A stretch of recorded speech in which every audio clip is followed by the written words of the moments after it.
Bien, après s'être rempli bien l'estomac, on pourra faire une écho gastrique et je pense que tout le monde a l'estomac plein. On va reprendre cette journée monothématique consacrée à l'anesthésie pédiatrique. On va continuer ce parcours pour la prise en charge de l'enfant. Et donc, nous allons attaquer la session 2, puisque maintenant, après avoir pris le café, on va devoir endormir cet enfant. Et donc, nous allons commencer avec Gilles Orliaguet, qui vient de Necker, qui va essayer de nous parler de récusation des enfants, mode d'emploi. Est-ce qu'il faut les récuser? Comment Gilles, tu as 10 minutes. Merci Mathilde. Je voudrais remercier le comité scientifique. Et d'ailleurs, je me suis posé la question, pourquoi me confie-t-on ce topo? Et d'ailleurs, j'ai changé le titre et maintenant, il faut l'endormir ou pas, puisqu'on va parler de récusation mode d'emploi. Alors, le Larousse vous dit que la récusation, c'est l'action de rejeter, de ne pas admettre quelqu'un ou une indication, donc un patient ou l'indication, par exemple, de l'anesthésie. Néanmoins, avant de rentrer dans le vif du sujet, je voudrais insister sur un certain nombre de préalables qui me paraissent importants d'avoir à l'esprit. D'abord, évidemment, il faut tout faire pour éviter de récuser et surtout, on le verra au dernier moment, il n'y a rien de pire, vous le verrez, pour les familles et les patients. Analyser en permanence l'analyse de la balance bénéfice-risque, c'est ce qui va guider votre décision finalement, risque de faire ou de ne pas faire, bénéfice de faire ou de ne pas faire. Expliquer au patient s'il est en âge de comprendre et à sa famille les raisons qui vous amènent à reporter, voire annuler définitivement, le cas échéant. Et puis, alors j'ai écrit rechercher, le plus souvent c'est vous allez faire rechercher par quelqu'un d'autre une nouvelle date de programmation. Alors pour la suite, en fait, j'ai divisé l'exposé en deux parties un peu asymétriques. On va voir un peu d'épidémio, il y a très peu de données dans la littérature pour voir la fréquence, les causes principales de report, puis les conséquences. Mais vous verrez très peu de données publiées. Donc on commence par la fréquence et les causes. Un travail sur quasiment 8000 procédures programmées et on trouve un chiffre de 14% de récusation. D'ailleurs un chiffre qui va être assez reproductible dans la littérature, entre 10 et 15%. Quand on regarde les procédures concernées par cette annulation, ce report, cette récusation, vous voyez qu'on trouve essentiellement la chirurgie générale et l'ORL, et ce n'est pas surprenant, ce sont les principales chirurgies réalisées en pédiatrie. Quand on regarde les causes d'annulation, là, dans ce travail, 46%, c'est lié au patient lui-même. Il n'est pas prêt, pourquoi? Il est malade, on reviendra là-dessus, l'infection des voies aériennes. Il est incapable de venir à l'hôpital, soit de lui-même, soit parce que la famille a un problème, puis tout un tas d'autres causes. Et en deuxième position, eh bien, en fait, le patient n'est plus prioritaire. C'est un problème organisationnel, ça doit s'anticiper à l'avance et ça ne doit pas aboutir à la récusation, ça peut aboutir au déplacement, mais pas à la récusation et surtout pas de dernière minute. Deuxième travail, un travail de Robert Debré, c'est la chirurgie ambulatoire cette fois-ci. Donc là, c'est un collectif de 4700 et quelques enfants programmés et on retrouve le chiffre de 13%, vous voyez, toujours entre 10 et 15% d'enfants annulés. 60% de ces annulations ont été considérées liées à des problèmes organisationnels, hospitaliers ou parentaux. Les spécialités principalement concernées, sans surprise, de nouveau l'ORL et le viscéral. Cause d'annulation, vous voyez, les parents jouent un rôle, l'infection des voies aériennes supérieures, le problème de la consultation d'anesthésie. Donc on va revenir un petit peu en détail sur certains des éléments que je viens de mentionner. Donc je développerai un petit peu l'enfant enrhumé, puisque vous avez vu, l'infection des voies aériennes supérieures, une cause fréquente de récusation. L'absence ou la non-conformité du consentement parental, là aussi je ne m'étendrai pas, il y a un topo plus spécifique, mais je vais en dire quand même quelques mots. L'absence de consultation d'anesthésie et des choses sur lesquelles je vais passer rapidement. On vient de parler du non-respect du jeûne préopératoire. J'ai compris que l'échographie pouvait aider, mais quand même, de temps en temps, ça va aboutir au fait qu'on va récuser le malade. Le défaut de préparation. On sait tous que la sténose du pylore n'est pas une urgence chirurgicale, par exemple. C'est une urgence à la rééquilibration hydroélectrolytique, l'ajustement thérapeutique ou la préparation, c'est-à-dire l'échange transfusionnel d'une drépanocytose, par exemple, la renutrition pour une chirurgie lourde, bref, tout ce qu'on va considérer dans le cadre de la préhabilitation, par exemple. Le refus de l'enfant. Ça, c'est un problème qui peut arriver. Il faut tout faire pour le convaincre, mais parfois, on sera amené à passer outre. Mais il y a des moments où il faudra respecter son choix et peut-être reporter l'intervention jusqu'à ce qu'on ait réussi avec les parents, avec un psychologue à le convaincre. On a eu quelques cas complexes. Et puis l'environnement pédiatrique insuffisant, on en reparlera ce soir, mais patient trop lourd, manque d'expérience, absence de soins critiques, un malade qui nécessiterait potentiellement des soins critiques post-op dans une structure qui n'en dispose pas. Donc l'enfant enrhumé, j'aime bien cette étude, je reviens dessus, c'est une étude classique publiée dans le Lancet, gros collectif, vous voyez, plus de 9000 actes, des malades en bonne santé finalement, ASA 1-2, donc pas de comorbidité, plus d'1 an majoritairement, 35% d'urgence. Et donc ce sont des patients pour lesquels on va regarder des complications respiratoires, laryngospasme, bronchospasme, désaturation, bref, notre quotidien, j'ai envie de dire. Et on regarde en fonction de la présence ou pas d'une infection des voies aériennes, et surtout si elle est récente ou ancienne. Donc on compare ça à l'absence d'infection des voies aériennes supérieures, on s'aperçoit qu'une infection en cours ou de moins de 2 semaines est associée à une augmentation significative du taux de complications, raison pour laquelle on peut décider de reporter l'intervention. Et quand on regarde la fameuse étude Rhubarbe, étude française sur le sujet, eh bien, quand on regarde là cette fois-ci les facteurs prédictifs qui vont amener l'anesthésiste à autoriser l'acte, on voit la chirurgie urgente, évidemment, même en cas d'infection des voies aériennes supérieures, si la chirurgie est urgente, en particulier une urgence vitale, le bénéfice l'emporte à ne pas récuser l'enfant. Quand c'est une rhinite claire et pas une rhinite avec de la fièvre, une rhinite surinfectée par exemple, on endort l'enfant. Si l'anesthésiste est expérimenté, il a plus tendance à accepter qu'à reporter.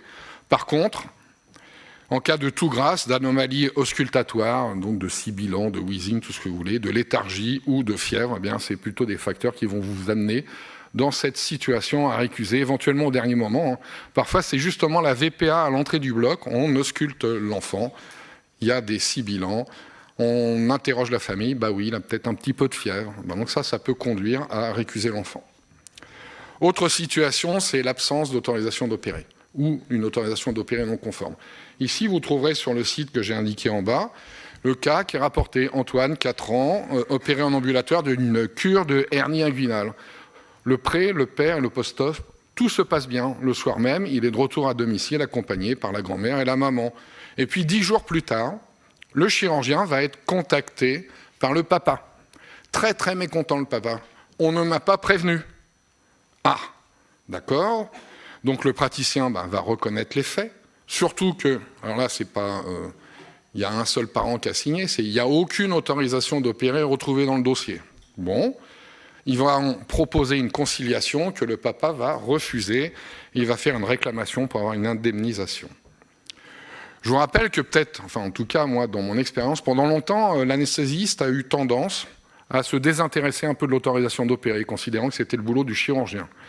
Aujourd'hui, je vous rappelle qu'avant l'induction anesthésique, ça fait partie des éléments à checker et qu'on est concerné, même si ce n'est pas nous qui devons informer sur la chirurgie, on doit s'assurer que l'autorisation d'opérer est bien dans le dossier et qu'elle a été signée par les 2 titulaires de l'autorité parentale, que l'autorité parentale s'exerce conjointement, quel que soit le statut des parents, qu'ils soient divorcés, concubins, séparés, etc.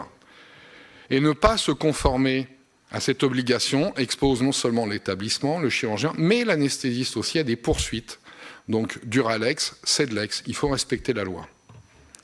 Autre cas assez particulier, donc un cas présenté sous forme de vignette dans Anesthésie et Réanimation en 2017. Et donc c'est pas un enfant, mais ça pourrait s'appliquer à l'enfant. Donc c'est quoi l'histoire qui est rapportée? C'est un patient en bonne santé, ASA 2, qui vient pour une coloscopie. Il vient pour sa coloscopie, donc évidemment sous anesthésie générale, et il a pris toute sa préparation colique. Ceux qui ont déjà eu ce genre de truc savent que c'est pas une sinécure. Et quand on vous dit à l'entrée du bloc, vous êtes récusé, mais pourquoi je suis récusé? Vous n'avez pas eu de consultation d'anesthésie. Donc le papier est bien fait, il discute les pour et le contre, le fait de est-ce qu'on peut passer outre, et termine sur la conclusion, non, on ne passe pas outre. Il y a eu un dysfonctionnement, une erreur, un problème, on ne va pas rajouter une erreur supplémentaire en acceptant et en se mettant en dehors des clous, parce que évidemment au moment où vous allez accepter, le patient va vous être reconnaissant. Ah bah oui, je ne suis pas venu pour rien. Mais s'il se passe le moindre problème, vous allez plonger. Donc c'est une raison de refuser. passe maintenant à la deuxième partie qui sera plus courte parce qu'il n'y a pas grand-chose dans la littérature. C'est les conséquences pour les patients et les familles. Évidemment, pour eux, quand on récuse, c'est une sanction. Ça tombe comme... voilà, c'est violent. Et donc, il y a un papier comme ça sur 7800, un peu plus de 7800 procédures programmées. On retrouve d'ailleurs le taux habituel, 14% d'interventions annulées, dont 6% à J0, c'est-à-dire en gros la majorité des récusés c'est à J0, c'est-à-dire le jour même. C'est vraiment le pire qui puisse arriver quand même. Donc ils vont contacter 750 des 1136 familles, c'est-à-dire en gros les 2/3, et poser un certain nombre de questions. Donc d'abord, comme vous le voyez, 40% d'annulations liées à la famille, 60% liées à l'hôpital. Donc l'hôpital c'est tout, c'est l'administration, c'est les médecins, etc. Et quand on s'aperçoit de quoi ? Eh bien, on s'aperçoit que plus l'annulation est tardive, plus les conséquences pour la famille et l'enfant, et notamment la psychologique, je ne rentre pas dans le détail, mais c'est détaillé dans le papier, eh bien, sont importantes, donc d'autant plus importantes qu'on annule au dernier moment. Et puis, j'ai pris quelques exemples de ce qui était rapporté en termes de conséquences jugées plus ou moins importantes. Alors, ce n'est pas toutes les familles, néanmoins, regardez, l'annulation... La récusation va entraîner en cascade l'annulation, le report d'autres consultations médicales qui étaient programmées dans la foulée. Des procédures planifiées pour coïncider avec l'intervention, eh bien, des congés, des consultations, ça représente pour 3% des familles un préjudice important. Un certain nombre de parents, pour pouvoir être présents, ont pris des jours de congé, parfois un seul par an, souvent, 4%, c'est pas souvent, mais enfin c'est quand même beaucoup, les 2 par an. Perte de revenus, liée à quoi ? Liée à tout un tas de choses. Le parking de l'hôpital, on fait payer dans un certain nombre d'endroits les familles, le transport pour venir, l'hébergement proche de l'hôpital, voire la garde d'un autre enfant de la famille. En gros, dans cet article, il nous annonce que l'annulation le jour de la chirurgie est responsable de plus de la moitié des coûts, des surcoûts, quelle que soit la façon. Donc ça, c'est l'impact, j'allais dire, pécunier. Et puis les réactions émotionnelles, psychologiques négatives, donc ils insistent beaucoup dessus, sont d'autant plus fréquentes que l'annulation est tardive. Voilà, donc je vais conclure maintenant pour dire que certes, il faut savoir récuser si c'est justifié. On a vu un certain nombre de cas pour lesquels il me semble tout à fait justifié, l'absence de consulte d'anesthésie, le problème de consentement, le jeûne non respecté. En tout cas, là aussi, et notamment dans les situations d'infection des voies aériennes, il faut parfois savoir faire et pas forcément récuser par excès de prudence.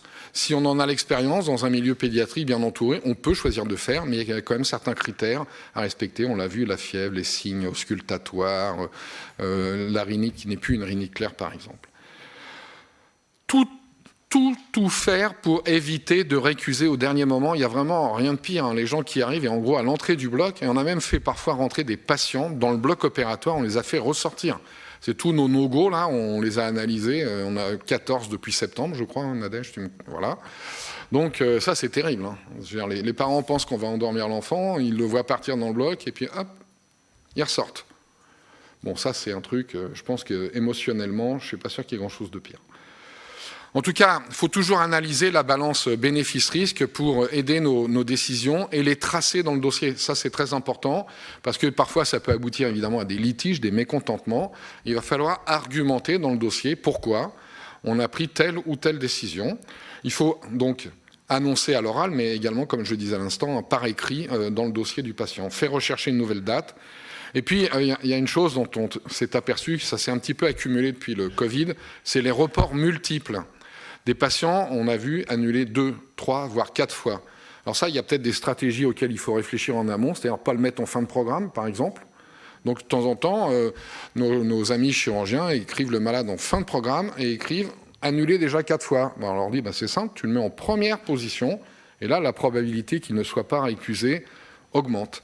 Voilà, il y a tout un tas donc, de petites solutions à réfléchir, à partager avec nos collègues chirurgiens. Je vous remercie de votre attention.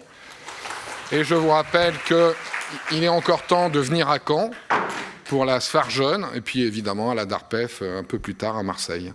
Merci beaucoup. Oui, vous avez une question. Si un enfant a une otite, par exemple, une semaine avant, si un enfant a une otite une semaine avant la chirurgie et qu'il arrive avec aucun symptôme, est-ce que vous le récusez ou pas ? C'est quoi la chirurgie ? Si c'est une amygdalectomie, par exemple. Non. on ne récuse pas. Même si c'est dans les 2 semaines avant. Okay. Sous réserve qu'il n'ait pas les signes que j'ai cités, donc qu'il n'ait pas de sibilant, etc. Et désormais, toutes les amygdalectomies doivent bénéficier d'un aérosol de bêta-2 mimétique, qui soit enrhumé ou pas d'ailleurs.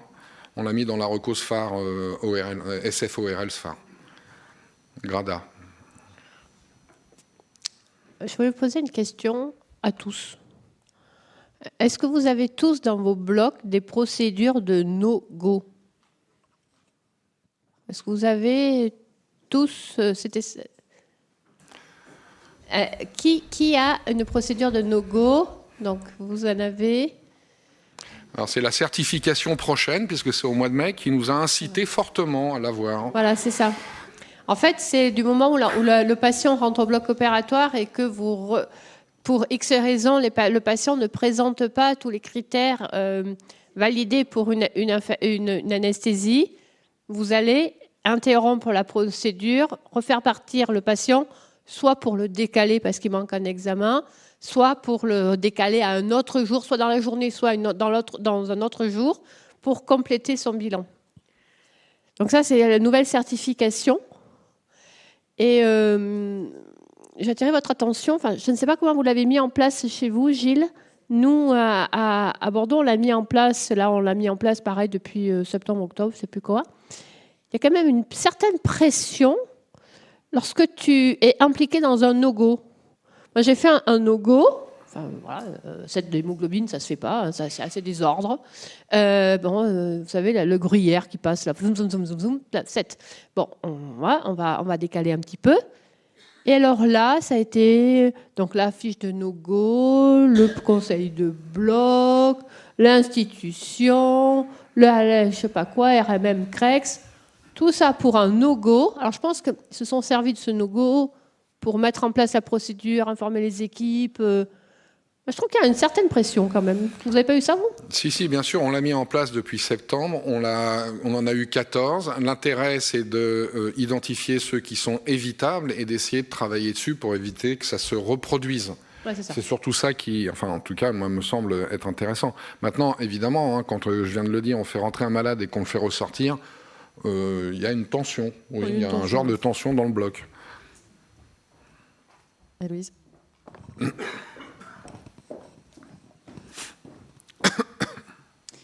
On a le cas, nous, d'un chirurgien qui oublie régulièrement la consultation d'anesthésie pédiatrique, mais qui fait de l'oncologie et des patients qui sont intégrés dans des programmes de chimiothérapie derrière, qui dépendent beaucoup du timing de la chirurgie. Est-ce que, dans ces cas-là, c'est légitime de le faire passer en CPA d'urgence Alors il va falloir déjà c'est des situations compliquées, je suis d'accord. Il va falloir qu'il se mouille, le chirurgien, qu'il écrive c'est une intervention urgente. Parfois ils acceptent de le faire, ce qui peut nous aider en partie. Quand ils refusent, on lui dit non, Duralex c'est de l'ex. Mais on a aussi ce genre de difficultés avec en effet le programme de chimio, puis après un certain nombre de choses qui en découlent. Une fenêtre thérapeutique, enfin bref, on est tous confrontés à ce genre de problématiques quand on fait de la chirurgie oncologique. Néanmoins, il y a de temps en temps, il faut marquer le coup, sinon ça ne s'arrête jamais. Parce que, en gros, pas de sanction, pas de raison de changer. Hein. Donc voilà, après, il faut peut-être bien choisir le cas, parce qu'en effet, l'enfant, c'est toujours la victime de ce genre de dysfonctionnement, donc c'est ça le problème. Question. Moi, juste une petite question pour éviter justement les no-go au bloc opératoire dans le SAS ou même dans le bloc. Est-ce que par rapport à l'enfant enrhumé, est-ce qu'il y a des stratégies sur l'appel de la veille ou même 2 jours avant? Nous, c'est vrai qu'on insiste en disant attention, si vraiment votre enfant tombe malade, vous appelez bien en avance pour essayer justement d'éviter cette annulation au dernier moment et aussi pour ajuster le programme, c'est-à-dire si on annule 48 heures avant, c'est plus facile de rajouter un patient plutôt que au dernier moment, ça perd une plage opératoire. Est-ce qu'il y a des données là-dessus ou est-ce qu'il y a des stratégies? Alors d'abord, je pense qu'on est nombreux à faire ça, en particulier en ambulatoire, parce que évidemment, là c'est forcément à l'entrée du bloc que ça fait si on récuse. Donc les appels à J-1, J-8, enfin bref, il y a des stratégies. Et il y a au moins un papier dans la littérature publiée qui montre l'intérêt de ça, avec un système dans lequel ils ont implémenté, donc c'est une étude avant-après, implémenter un système d'appel par des infirmières. Donc je crois que c'est la première fois J-8, J-1 pour vérifier que tout va bien. Et ils ont pu montrer qu'ils ont réduit le taux d'annulation, c'était de l'ambulatoire, hein, à J0. Grâce à la mise en place de ça. Donc c'est quand même des choses qui ne sont pas très compliquées à mettre en place. Il faut néanmoins une personne dédiée, qui fait ça voilà, systématiquement. Là, c'est pas juste, lui, on va l'appeler. Il faut que ça soit du systématique. Donc la structure doit mettre en place ce genre de choses. Et d'ailleurs, en même temps, il peut y avoir l'appel en post-opératoire. On parlait du suivi et du parcours. Ça peut être lié aussi, et c'est pour d'autres raisons au moins aussi intéressant. Dernière question. Oui, j'avais une question sur la prise en charge des voies aériennes d'un enfant qui a été enrhumé, par exemple. Un enfant qui a été enrhumé, qui a eu une infection des voies aériennes. Pour un enfant qu'on est obligé de prendre en charge, par exemple, je travaille en cancérologie, je m'appelle Aude Deladorie à l'Institut Curie. Nous avons des enfants que nous devons prendre très souvent pour un traitement radiothérapeutique ou des fonds d'œil. Donc c'est pas de la chirurgie majeure. Je voulais savoir votre expérience. À la fois, on s'est beaucoup servi des recommandations de bêta-2 mimétique pour des enfants enrhumés. On apprécie beaucoup, et moi j'apprécie particulièrement. Je n'ai plus eu, en tout cas, de soucis de bronchospasme après, de me servir en paire procédure pour un enfant qui n'a pas de sibilant mais qui est encore un peu encombré, de ventoline spray et de bécotide. J'insiste là-dessus parce que ça n'est pas dit dans aucune recommandation. Spray au masque quand je le ventile, avant de mettre le masque laryngé. Et les infirmières me disent que ça se passe toujours bien avec moi, mais je pense que c'est grâce à ça. Il y a même un papier, je pense, de l'équipe de Robert Debré, un ancillaire de rhubarbe qui sert de groupe contrôle et dans lequel ils associent bêta-2 mimétique et un corticoïde. Alors, je ne sais plus si c'est lequel, le bécotide ou... Oui, c'est le bécotide, qui montre une réduction. Alors l'étude, elle n'est pas randomisée, mais qui va dans le sens de l'intérêt de ça. Après, on peut y associer chez les petits la désinfection rhinopharyngée. Enfin bref, on peut mettre tous les atouts de notre côté. Parce qu'en effet, quand il y a des programmes comme ça, on ne peut pas les interrompre. Parce que, voilà, et parfois, je sais on ne fait pas ça, nous, hein, ce genre de séquence, mais pour 10, 20, des séances très répétitives. Voilà, donc il faut se donner toutes les chances d'y arriver. Et je pense que c'est une bonne stratégie, ça.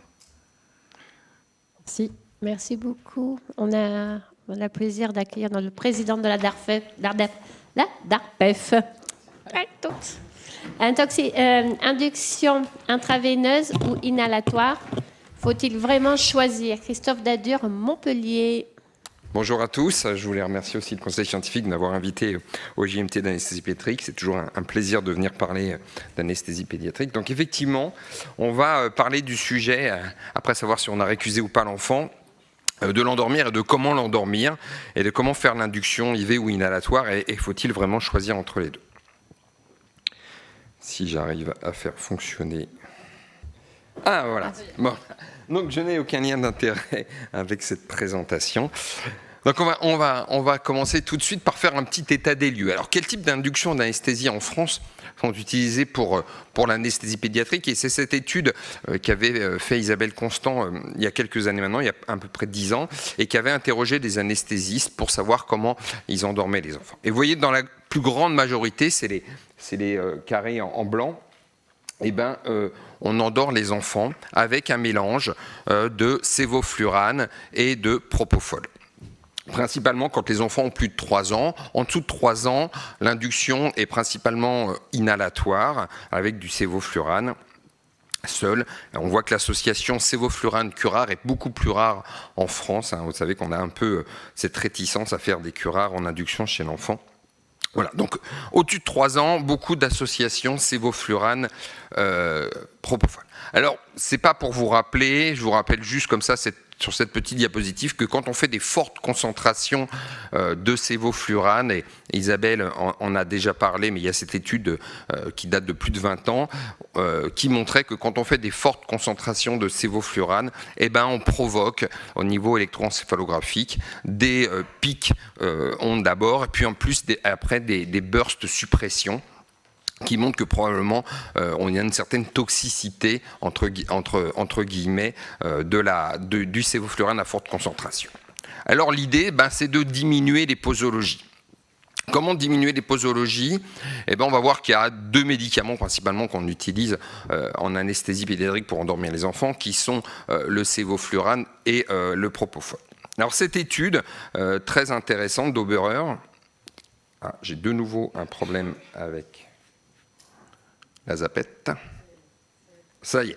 Alors cette étude d'Oberer, un peu risquée, je dirais. En fait, ils endormaient les enfants, ils leur mettaient, vous voyez, une sonde d'intubation, et puis dans cette sonde d'intubation, ils mettaient un fibroscope, et puis ils s'amusaient à instiller sur les cordes vocales du sérum Phi, pour voir comment ça réagissait en fonction de la manière dont ils avaient endormi l'enfant. Est-ce qu'ils lui avaient fait du propofol ou du sévoflurane? Eh bien, on voit que, voilà, quand on fait du sévoflurane, c'est en vert, eh ben, on a une plus grande proportion à avoir des laryngospasmes qui durent plus ou moins longtemps, 5, 10 secondes, et d'avoir des apnées centrales. Quand on fait du propofol, uniquement pour endormir les enfants et qu'on vient chatouiller un petit peu la glotte, eh ben, on a plutôt des réflexes de toux qui sont plus présents et des réflexes d'expiration aussi qui sont plus présents. Tout ça pour dire que peut-être il y a un effet protecteur effectivement du propofol pour tout ce qui est laryngospasme et apnée centrale, et un effet protecteur peut-être du sévoflurane pour tout ce qui est réflexe de toux. Et effectivement, quand on regarde le travail d'Oberer, on voit que la voie intraveineuse par le propofol, due à une diminution de la réactivité des voies aériennes supérieures, va plutôt entraîner un relâchement des cordes vocales et une diminution des laryngospasmes. La voie inhalatoire, elle, par le biais du sévoflurane, va agir sur la diminution de la réactivité bronchique et ainsi favoriser la bronchodilatation et la diminution du réflexe de toux et des réflexes d'expiration. Donc l'idéal, c'est peut-être de les mettre ensemble et d'avoir un effet complémentaire de ces deux drogues. Et donc on parle maintenant de co-induction sévoflurane-propofol. Alors pour voir s'il n'y a que ce médicament-là qui permet, on peut faire de la co-induction qu'avec ces deux médicaments-là, il y a cette étude très intéressante de Marie Awad qui a regardé quels étaient les différents adjuvants qu'on pouvait associer au sévoflurane pour avoir des intubations qui étaient acceptables, voire excellentes. Et elle a comparé ces différentes associations avec un gold standard qui était sévoflurane plus succinylcholine, en se disant que l'objectif était d'atteindre des conditions d'intubation excellentes supérieures à 80%. Et quand on regarde les résultats, on fait un petit trait à 80%, il y a 5 mélanges, 5 associations qui permettent d'obtenir plus de 80% de taux de conditions d'intubation excellentes. Et il y en a 2 principalement qui ont les meilleurs résultats, qui sont l'association sévoflurane propofol à 2 mg kg et sévoflurane propofol à 3 mg kg. Alors les autres associations, c'est association sévoflurane lidocaïne ou sévoflurane rémifentanil. Bref, vous voyez quand même celle qui a les meilleurs résultats en termes de conditions excellentes d'intubation, c'est l'association sévoflurane propofol. Alors, quelle posologie de propofol il faut mettre exactement pour obtenir des bons résultats en termes de qualité d'intubation? Cette étude de Lerman, il a, vous voyez, mesuré différentes concentrations de propofol en fonction, avec un taux de sévoflurane fixé par avance. Et les résultats, ils montrent quand on fait du propofol à 1, 2 ou 3 mg kg, on a des meilleures conditions d'intubation qu'à 0,5 mg kg. Et il y avait principalement une différence entre 3 mg kg et 0,5 mg kg. Alors, est-ce qu'il y a une posologie de propofol? On a vu c'était peut-être 1, 2 ou 3. Il y a cette étude qui a essayé de comparer 2 versus 1 mg kg. Durant une induction de sévoflurane. Alors vous voyez des résultats, là il y a les 2 groupes comparatifs, 50 patients dans chaque groupe.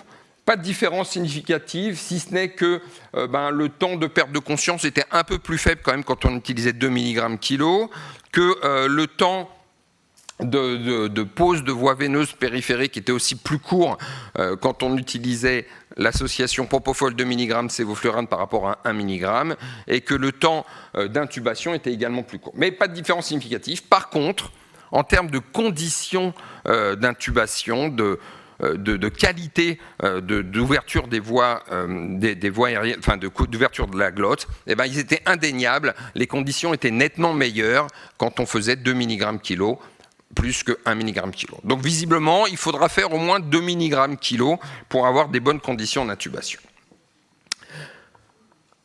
On avance toujours, étude de 2011 de Joe, qui lui a cherché à voir, en fonction de la concentration de sévoflurane que vous allez mettre, quelle est la concentration de propofol qu'il faut mettre. Et donc il a pris une population d'enfants de 6 mois à 5 ans, 3 posologies de sévoflurane, 3%, 3,5%, 4%, et puis il a fait ce qu'on appelle du up and down, c'est-à-dire qu'il a augmenté sa posologie de propofol de 0,5 mg kg en fonction, et puis vous voyez quand il avait des conditions d'intubation qui étaient excellentes. Tout ça, bien sûr, sans curare. Le résultat, eh ben, on le voit, donc quand on prend le D50, on est à 1,25, 0,76, 0,47, mais vous savez que le D50, ça vous donne que 50% des cas. Et donc, ils ont recalculé, par un calcul statistique, le D95, c'est-à-dire pour avoir 95% d'intubation excellente. Et on s'aperçoit que quand on a du sévoflurane à 3%, eh ben, il faut une dose de propofol à 1,87, 1,90, quoi. Et que quand on a du sévoflurane à 4%, on a à peu près, il faut du propofol à 1,35 mg par kilo. Donc vous voyez, la posologie, en fait, elle va naviguer entre 1,5 et 2 mg kilo pour avoir des conditions d'intubation excellentes aux doses habituelles de sévoflurane, aux concentrations habituelles de sévoflurane qu'on utilise. Alors, au final, est-ce que le propofol peut être équivalent au curare? Ça peut être une question intéressante. Et il y a une étude belge qui, justement, a essayé de répondre à la question, de randomiser, contrôler, double aveugle. La posologie, alors le design de l'étude très intéressant, c'était 50 enfants de 2 à 8 ans, induction sévoflurane à 8%, puis on descendait à 4%. À 1 minute, on faisait du rocuronium ou du sérum salé en aveugle, et à 3 minutes, on faisait du propofol à 1,5 mg kg ou du salé, en fonction de voilà, et à 4 minutes, on tentait d'intuber les patients. Les résultats, eh ben, il n'y a pas de différence significative entre les deux groupes. Alors vous allez me dire, c'est un petit collectif, mais vous voyez, la concentration de sévoflurane, elle était équivalente dans les deux groupes, hein, on voit, c'est 3,1, 3,2. Les conditions d'intubation acceptables ou excellentes étaient équivalentes dans les deux groupes. Malheureusement, ils ne font pas la distinction dans l'article entre excellente et acceptable, et une durée d'intubation, vous voyez, qui est équivalente à peu près dans les deux groupes, aux alentours de 25 secondes. Donc, visiblement, apparemment, quand on fait association propofol, sévoflurane dans des bonnes concentrations, on a une qualité d'intubation qui peut être équivalente à celle qu'on obtient avec un curare. Donc, pour finir, effectivement, est-ce qu'il y a un intérêt à la co-induction sévoflurane-propofol? J'espère vous avoir montré que oui, que ça permettait de diminuer les concentrations de sévoflurane et d'éviter éventuellement l'irritabilité cérébrale due aux fortes concentrations de sévoflurane, que ça a une action complémentaire sur les voies aériennes. L'un va agir plutôt au niveau des bronches, l'autre va plutôt agir au niveau de la glotte et des voies aériennes supérieures, et que la posologie est entre 1,5 et 2 mg kg pour une ET de sévoflurane entre 3 et 4%. Je vous remercie de votre attention. Merci Christophe pour cette belle synthèse sur les différents types d'induction. Juste avant la question, qui fait de la co-induction en systématique? On est beaucoup.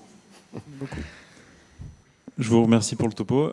J'ai une question. Est-ce que vous faites, est-ce qu'il y a de la distinction qui est faite en fonction de l'âge de l'enfant, notamment pour les co-inductions qu'on fait peut-être moins chez le plus de 10-15 ans, où on pose la VVP et souvent, enfin dans les pratiques que je vois, on induit rarement au sévoflurane chez le grand enfant.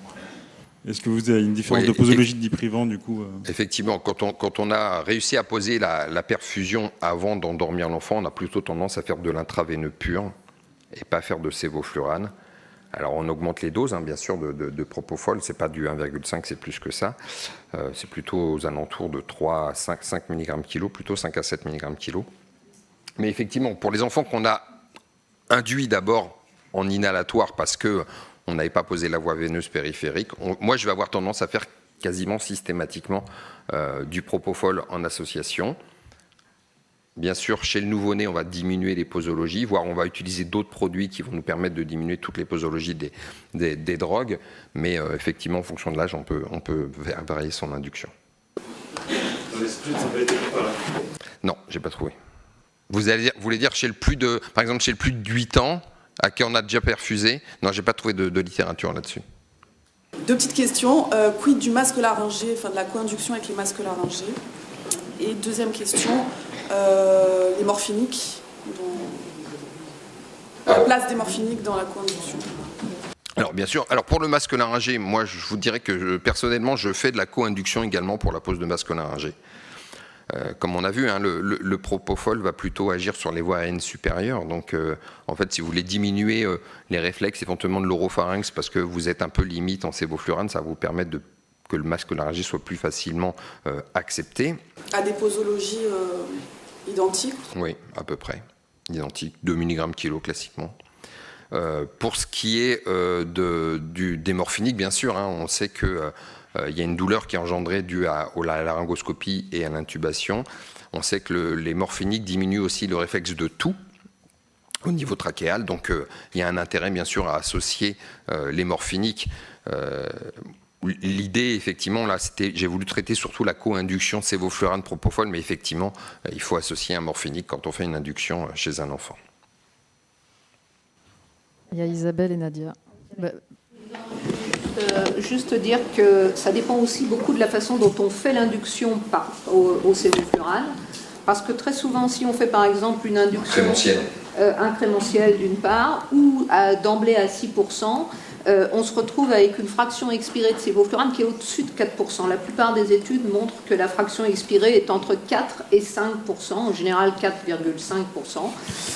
Et donc, finalement, on est souvent aussi bien à 1 mg kg. Et par ailleurs, toutes les études sur la co-induction, aucune ne s'intéresse à la pression artérielle après la co-induction. Donc ça, c'est un point qui est quand même pas négligeable parce que si on est à 6%, si on fait une induction à 6% de sévoflurane et qu'on baisse pas, parce qu'il y a des gens qui baissent avant de faire la co-induction, il y en a qui restent à 6%. Enfin, il y a toute une technique derrière ça. Il faut avoir en tête les conséquences qu'on a sur le plan hémodynamique, qu'on a sur le plan de la relaxation des cordes vocales. Ce d'autant que, comme tu l'as dit, il y a souvent l'adjonction d'un morphinique qui, sur le plan tensionnel, ajoute un petit coup de dépression tensionnelle. Donc voilà, ce qu'il faut, c'est juste savoir ce qu'on fait. Alors, je crois que dans les études, il y a certaines études où il y a la mesure de la fréquence cardiaque. Oui, mais la fréquence cardiaque, ça ne donne pas grand-chose.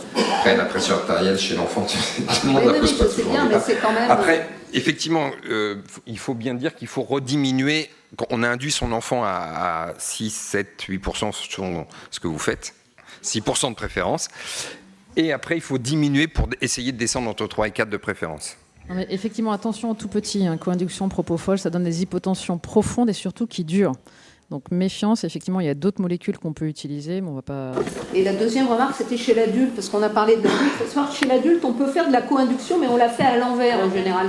C'est-à-dire qu'on fait une induction au propofol, pas avec une dose qui ne soit pas trop importante pour justement pas diminuer trop le tonus sympathique, et dès qu'on peut, c'est-à-dire dès qu'il y a la perte de conscience, on assiste avec du sévoflurane. Et j'ai tendance à faire ça chez les personnes âgées pour finalement, c'est de la co-induction inversée chez l'adulte. Voilà. Il faut surtout connaître ces drogues avec la pharmacocinétique, c'est-à-dire, d'ailleurs l'étude qui compare avec le curare, c'est intéressant, parce qu'ils attendent 4 minutes dans les deux groupes pour intuber. Donc il ne faut pas non plus pousser le diprivant et puis tout de suite derrière essayer d'intuber, parce que c'est là où on va avoir aussi des conditions pharmacocinétiques. Dernière question, Nadia, puis on va passer à... Non, je vais passer le micro au jeune homme, parce que c'était le coût hémodynamique, effectivement, en particulier sur certaines populations.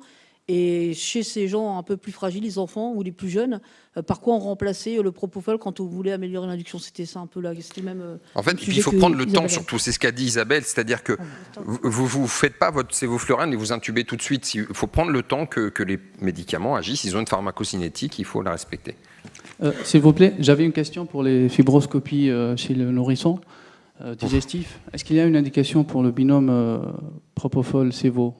Est-ce que ça reste une bonne alternative? Une simple fibro-gastrique, c'est ça que vous voulez dire? Oui. Sans intubation? Sans intubation. Sans intubation. Alors, moi, je vais avoir tendance à vous dire ce que je fais personnellement. Donc, je vais les induire en sévo. Garder la ventilation spontanée comme ça en sévoflurane. Et puis, si le geste n'est pas trop douloureux, je vais essayer de rester comme ça, sachant que j'ai ma seringue de propofol juste à côté. Et que si j'ai la moindre souci, je vais faire un petit peu de propofol, mais à petite dose, 0,5 mg kilo, 1 mg kilo. Morphinique avec? Non, je ne vais pas faire de morphinique. Merci. Ah non, je ne les intube pas si on fait une fibro gastrique. Ok, merci Alors, beaucoup. si c'est des nouveau-nés, oui, je vais les intuber.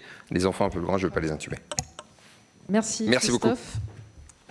Et donc maintenant, vous l'avez endormi avec les bonnes drogues, avec les bonnes conditions. Et puis, oups, il vomit à l'induction. Comment doit-on gérer une inhalation? Et là, j'ai le plaisir d'accueillir Florence Julien Marcelier de Robert Debré, qui va nous faire ce topo.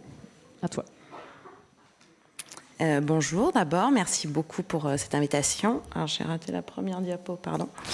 Voilà, donc je suis ravie d'être là pour la première fois pour le coup. Et donc maintenant qu'il dort, il vomit à l'induction. Alors qu'est-ce qu'on craint quand on a des vomissements à l'induction? Finalement, c'est une inhalation, le fameux syndrome de Mendelssohn, décrit en 1946 et qui va correspondre donc à l'inhalation du contenu gastrique lié à la dépression des réflexes trachéaux par l'anesthésie générale.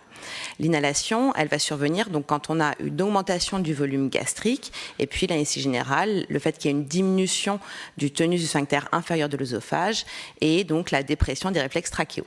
Et finalement, les questions qu'on peut se poser, c'est quelle incidence, quel facteur de risque, comment le prendre en charge et surtout comment le prévenir. Or, quelle incidence? Il y a beaucoup d'études qui se sont intéressées avec de très belles études. La première, la plus ancienne, l'étude de Thirès, une étude française, plus de 40 000 anesthésies.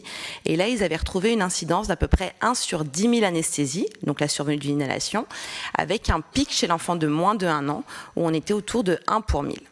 10 ans plus tard, on a une étude anglaise, l'étude de Warner, où là, ils ont regardé donc, les facteurs, essayé de trouver les facteurs de risque d'inhalation. Ils retrouvaient une incidence de 1 sur 4540 pour la chirurgie réglée. Ça, c'est assez important puisque finalement, l'inhalation, c'est pas que en chirurgie en urgence et donc y compris dans la chirurgie programmée. Et dans leur étude, la majorité des cas d'inhalation survenaient à l'induction. Enfin, plus récemment, l'étude Apricot, donc était une photographie européenne des pratiques d'anesthésie pédiatrique. Et donc là, ils n'ont pas regardé spécifiquement le risque d'inhalation, mais ils retrouvent quand même ce chiffre de 9 pour 10 000 anesthésies. Et dans cette étude, ils ne décrivent aucune complication liée à l'inhalation. Donc finalement, l'incidence d'inhalation apparaît rare, mais ça peut être quelque chose de compliqué. Dans cette étude de 2020, donc c'est une étude américaine, un peu plus de 2 millions d'anesthésies, 135 inhalations. Donc on retrouve une incidence faible. Ce qui était intéressant de voir, c'était que dans 63% des cas, ça survenait au bloc opératoire, mais dans 40% quasiment, c'était en dehors, entre autres en salle de réveil. Et quand ils ont regardé les premiers facteurs de risque, les multivariés, ils retrouvaient le fait que ce soit fait en urgence et le fait que les enfants aient donc un score ASA supérieur à 3 ou 4. Si on regarde un peu plus précisément les résultats, sur donc, ces 135 inhalations, il y avait quand même 38% des patients qui avaient nécessité une escalade de soins finalement au cours de la procédure. Et donc, dans cette étude, ils retrouvaient quand même 2 décès. Dans 13% des cas, les règles de jeûne n'avaient pas été respectées dans la période préopératoire. Alors, quel facteur de risque pour une inhalation? Donc, il y a toutes les situations de vomissement, les situations à estomac plein classiques, effectivement, le syndrome occlusif, la péritonite, tout le viscéral que vous connaissez. Je parle exprès de la sténose du pylore, j'y reviendrai après. Et puis, la reprise d'amygdale hémorragique, voilà, c'est des situations à estomac plein, on ne se pose pas tellement la question, il y a un risque de vomissement et donc d'inhalation. Le deuxième facteur de risque pour lequel on peut trancher facilement aussi, c'est tout ce qui est traumatisme. On sait qu'en cas de traumatisme et selon l'intensité du traumatisme, il va y avoir un ralentissement de la vidange gastrique et donc un risque qu'elle se fasse moins bien, elle est ralentie et les enfants sont potentiellement donc plus à jeun. La douleur, si jamais ils ont des morphiniques en préopératoire, c'est aussi un facteur de risque pour que la vidange gastrique soit ralentie. En dehors de ces situations, finalement, les données, elles sont plus compliquées pour le reste. Je vous parle une première fois des recommandations qui sont sorties, donc des recommandations européennes sorties en 2022 sur les règles de jeûne préopératoire chez l'enfant. Et finalement, dans ces recommandations, en termes de situation clinique, ils sont revenus sur différentes situations pour lesquelles il n'y a pas de risque particulier à modifier les règles de jeûne en préopératoire, qu'ils soient diabétiques de type 1 isolés, qu'ils aient un reflux gastro-œsophagien, une obésité, une prématurité ou une dyspepsie non ulcéreuse. Ça, c'est important puisque finalement, si on considère que c'est les mêmes règles de jeûne pour ces enfants, eh ben, est-ce qu'on prend le risque de faire une intubation en séquence rapide ou de les considérer comme estomac plein? Donc, les recos européennes ne différencient pas pour ces différentes pathologies les règles de jeûne par rapport à un enfant standard sans comorbidité. Alors, si jamais on a essayé de bien faire les choses, donc voilà, on va endormir l'enfant, il vomit à l'induction. Donc le diagnostic, il peut être difficile. Quand il vomit, on pense tout de suite à l'inhalation et à la prise en charge. Il ne faut pas oublier qu'il y a plusieurs études qui montrent que parfois, le symptôme qu'on va avoir, c'est un laryngospasme ou un bronchospasme. Donc dans la surveillance post-opératoire, il faudra surveiller ces enfants qu'on fait un laryngo ou un bronchospasme. Il peut y avoir eu une inhalation qu'on n'a pas visualisée par un vomissement extériorisé. La prise en charge initiale classique, la position entraînée d'Ellenbourg, l'aspiration à gros débit dans la bouche et on intube rapidement le patient. L'aspiration trachéale, une fois intubée, va permettre de diminuer le volume gastrique inhalé. On sait qu'il y a un lien entre la quantité de liquide inhalé et le risque de lésion derrière. Il n'y a pas de recommandation à faire un lavage pulmonaire, ça avait été évoqué. La fibroscopie bronchique, elle va se discuter en fonction de la survenue ou pas d'une altélectasie par exemple. Et puis la suite de la prise en charge sur l'antibiothérapie ou la ventilation, elle se fera au cas par cas en fonction de la répercussion clinique de ce qui s'est passé au moment de l'inhalation. Le plus important va peut-être arriver à être comment prévenir l'inhalation finalement, puisque comme je vous l'ai dit, c'est quelque chose qui est rare et quand ça survient, ça peut se compliquer. La première chose, c'est le respect des règles de jeûne préopératoire, donc vous les connaissez. Pour les solides, 6 heures. Pour le lait maternel, 3 heures, le lait maternisé, 4 heures, chez les enfants de moins de 6 mois, et puis les liquides clairs, 2 heures. Le respect des règles de jeûne, on en est certain, permet de réduire le risque d'inhalation. Sur les liquides clairs, on a des recommandations européennes et des recommandations américaines. Alors, je ne vais pas vous faire toute l'historique, mais 2017, des recos américaines, un édito de 2019, donc sur le fait qu'on était sur 2 heures pour les liquides clairs. On a ces recos européennes de 2022, un amendement finalement des recos américaines en 2023. Ce qui est sûr, c'est qu'il faut minimiser, au minimum, l'idéal, c'est d'avoir 2 heures pour les liquides clairs. Les recos européennes descendent même à 1 heure pour les enfants normaux sans comorbidité. Les recos américaines n'ont pas complètement tranché. Donc, en tout cas, il faut limiter le jeûne préopératoire. 2 heures pour les liquides clairs, voire 1 heure. Deuxième chose qui permet de prévenir, alors je pense que vous avez été convaincus ce matin, mais au cas où ce ne serait pas encore le cas, autre chose qui peut permettre éventuellement de diminuer et surtout d'adapter notre prise en charge en préopératoire. L'échographie gastrique et donc l'échographie entrale, elle est réalisée donc maintenant depuis une quinzaine d'années chez l'enfant. On a des études qui, donc dans celle-là, ils comparaient l'IRM et l'échographie et ils voyaient qu'il y avait une bonne corrélation quand la mesure était faite en écutus latéral droit et qu'elle permettait d'évaluer ou pas le risque donc d'estomac plein. Il y a beaucoup d'autres études qui ont été faites.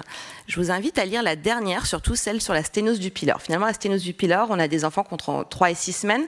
C'est une situation d'intubation difficile qui est particulièrement anxiogène déjà pour l'anesthésiste. Et puis, on a cette histoire de se dire, il est petit, l'intubation difficile, et il est estomac plein puisqu'il a vomi. Et finalement, dans cette étude, alors c'est un petit collectif, 34 enfants, ils ont fait des échographies gastriques pour évaluer l'estomac et donc la quantité de liquide dans cette étude. Et ils se sont rendus compte que pour 30 des 34 enfants, l'estomac était vide et ils ont pu adapter leur anesthésie et ne pas faire une induction en séquence rapide pour 88% des patients de cette étude. Donc finalement, le fait d'avoir utilisé l'échographie entrale, ça leur a permis d'adapter leur stratégie anesthésique, d'éviter l'inhalation. Ils ne risquaient pas, a priori, une inhalation, puisque je vous le rappelle, pour avoir une inhalation, il faut un volume dans l'estomac qui est supérieur à la normale, et puis l'anesthésie générale avec la diminution donc, du tonus du sphincter inférieur de l'œsophage et l'abolition des réflexes trachéaux. Si jamais on est face à un enfant, on va endormir l'enfant, pour choisir entre l'induction intraveineuse ou l'induction inhalatoire, l'anamnèse est importante, donc vérifier les règles de jeûne évidemment, voir s'il y a eu un traumatisme, etc. Si jamais on est quand même face à un estomac plein, il faut faire une induction en séquence rapide. L'induction en séquence rapide, 2 hypnotiques principaux, le propofol, que vous utilisez probablement beaucoup, et alors ce que certains pourraient considérer, alors je vous rappelle que le propofol c'est un inhibiteur sympathique très puissant, et donc finalement la kétamine, alors certains pourraient dire alternative, je pense que peut-être dans les années à venir ce sera une recommandation.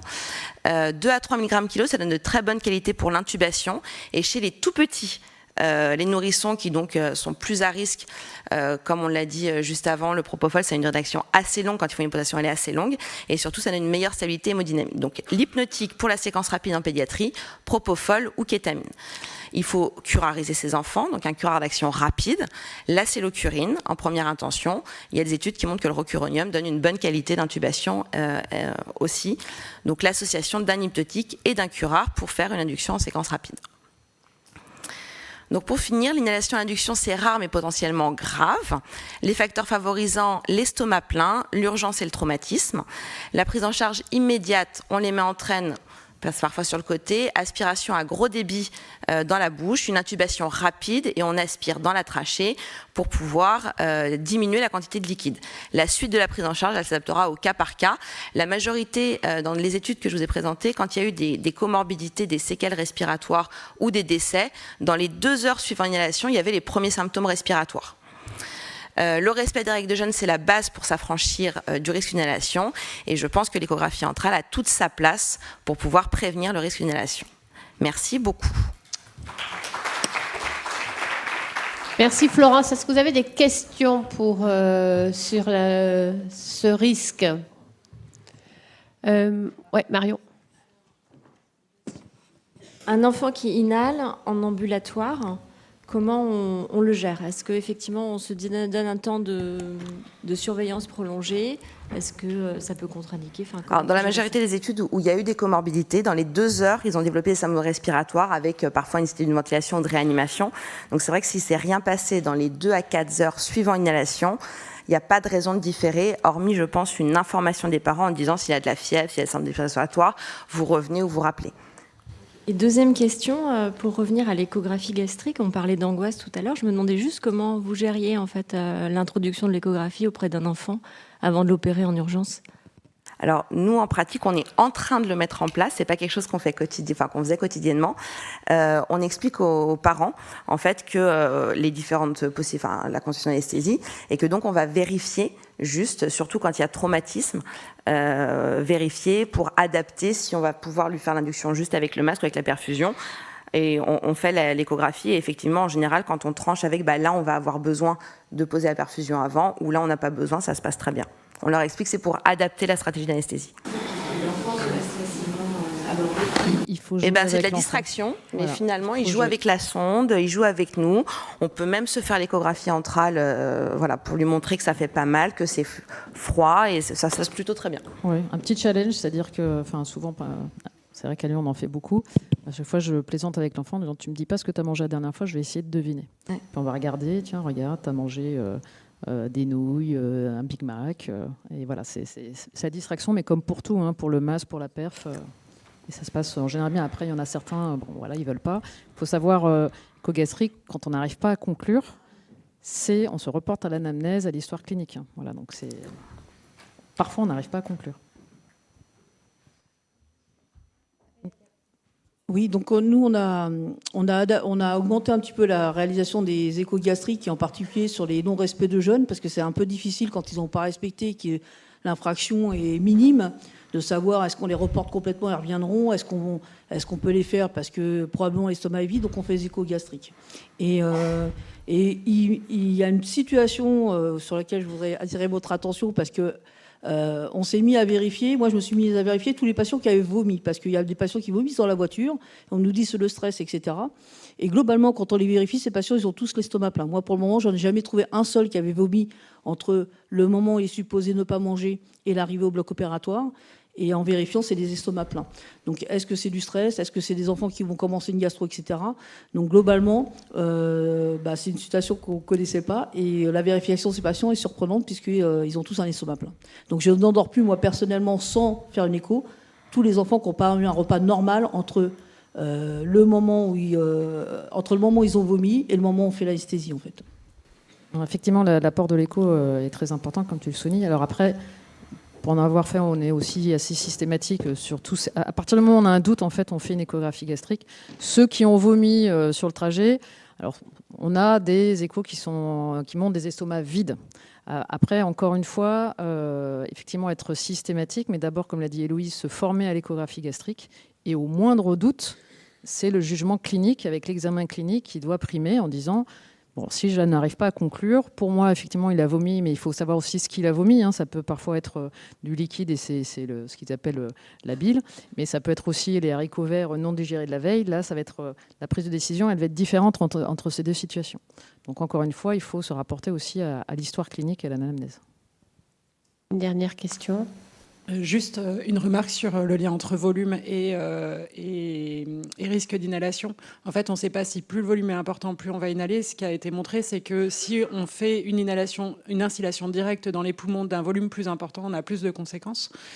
Et pour rebondir un peu sur ce que disait ma collègue et puis aussi Mathilde, c'est que sur les patients en état de stress, sans doute quand même on a des patients qui ont des gastroparésies majeures sur le stress, on a tous eu des patients qui ont bien respecté les recommandations de jeunes, qui ont vomi leur haricot vert en arrivant au bloc opératoire, ou leurs frites.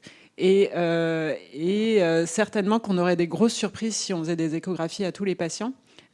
Étant donné que en activant l'orthosympathique, c'est sûr qu'on a des gastroparésies potentiellement majeures chez les patients les plus stressés. On l'a fait, échographie gastrique en systématique pour tous les programmés à Lyon. On a retrouvé on est obligé de fermer un peu les yeux. 1% des estomacs pleins lors de l'étude. Je ne veux pas savoir. Donc, mais on l'a tous eu, je pense, ici dans la salle. L'enfant, on est appelé en salle de réveil pour dire l'enfant a vomi. Tiens, qu'est-ce qu'il a vomi? Il avait vomi ses pâtes de la veille. Donc on les a tous eus. Voilà.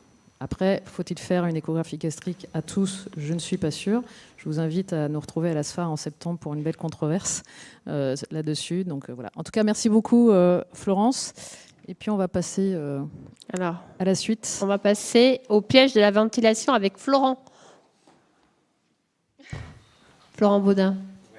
Merci beaucoup pour cette invitation. Donc les pièges de la ventilation. On va essayer de vous montrer tous ces petits pièges.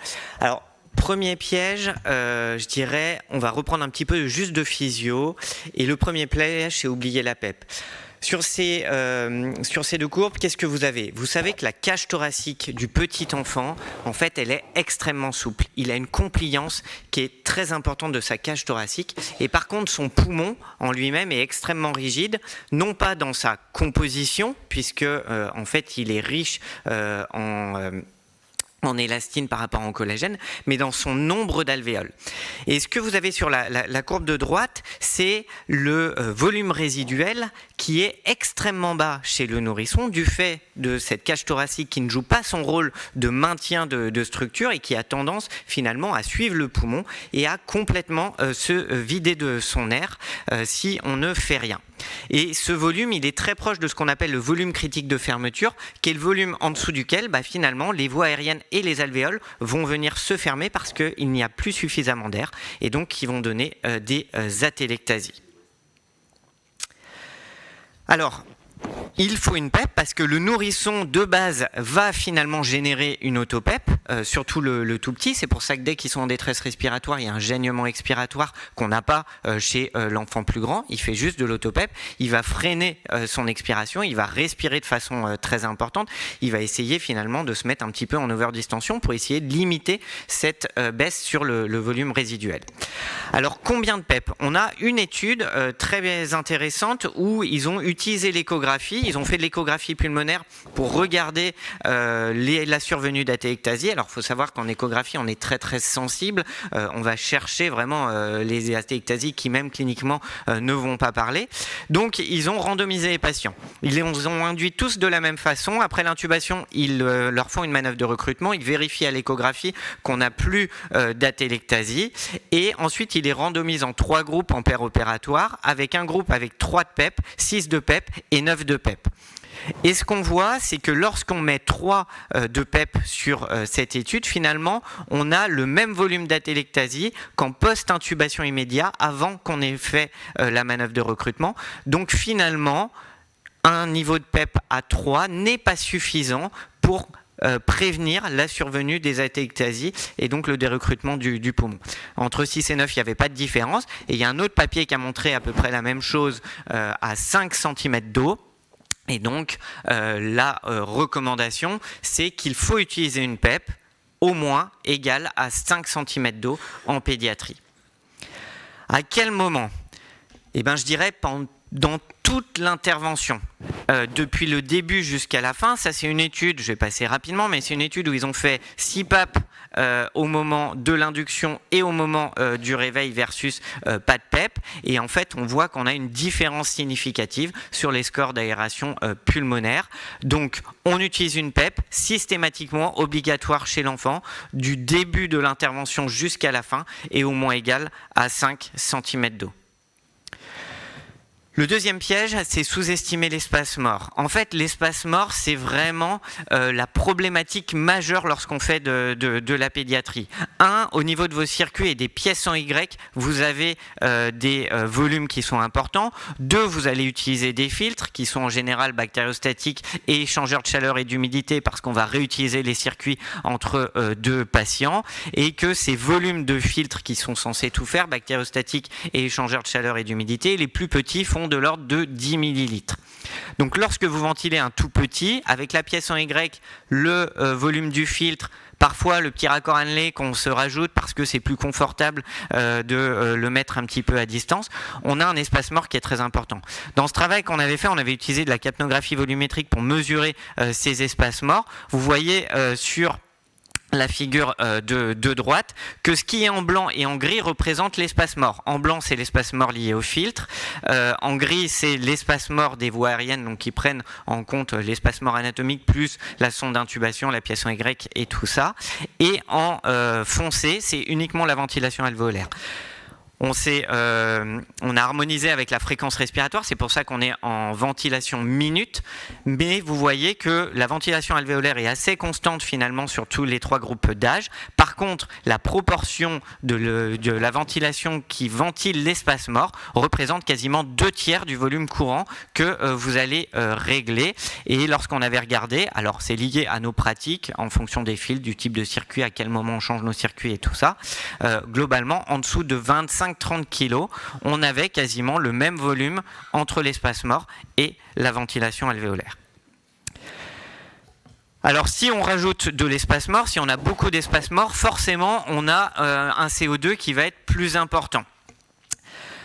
Et en plus, on ventile à fréquence respiratoire élevée pour un peu qu'on ait rajouté de l'espace mort. Ce qu'on va aspirer au niveau de notre capno, c'est pas le CO2 de fin d'expiration. Pour que ce soit valide, en fait, votre ETCO2, pour que ce soit le reflet de la PaCO2, il faut que ce soit globalement les dernières alvéoles qui aient vidangé leur CO2, et c'est vraiment le fond des alvéoles qui va être intéressant à aspirer pour que ce soit le reflet de la PaCO2. Lorsque vous avez de l'espace mort, vous diluez cela dans l'espace mort, donc 1, ça va le sous-estimer, et 2, lorsque vous ventilez à fréquence respiratoire, je vous ai mis une courbe de capnographie à fréquence respiratoire élevée, qu'est-ce qui se passe ? On perd le plateau de CO2. Et donc, en fait, ce qu'on mesure, c'est une ETCO2 moyenne qui n'est pas le reflet de la PaCO2. Et donc, à partir de ce moment-là, on a un gradient qui est augmenté. Donc, soyez critique avec votre ETCO2. À partir du moment où vous rajoutez de l'espace mort, à partir du moment où vous avez des fréquences respiratoires élevées, vous n'avez pas du coup de plateau et votre TCO2 elle est peu fiable. La stratégie c'est parfois de baisser la ventilation de la fréquence respiratoire, éventuellement d'augmenter un petit peu les volumes de façon temporaire et vous allez voir qu'à ce moment-là vous allez gagner en ETCO2 et que probablement que vous sous-estimez votre TCO2. Un nouveau piège, s'endormir sur la FiO2. Bah oui, on a mis la FiO2, elle reste élevée, on est content. Alors, à l'induction, on a des papiers qui montrent que la téléctasie, elle est dépendante de la FiO2 que vous allez utiliser. Donc, plus vous allez utiliser une FiO2 élevée, plus vous allez créer de la téléctasie. Alors, c'est pas forcément un problème, mais il faut le savoir. En paire opératoire, donc ça, c'est une étude où ils avaient randomisé les patients FiO2 80, 35 en paire opératoire, 80 au réveil versus 180 et 100. Et vous avez des conséquences sur la CRF et sur des index d'inhomogénéité, donc on mesure avec des méthodes de washout à l'azote, qui surviennent jusqu'à 24 heures après l'intervention. Donc ce que vous faites en péropératoire a des conséquences, y compris en post-opératoire et même à moyen terme.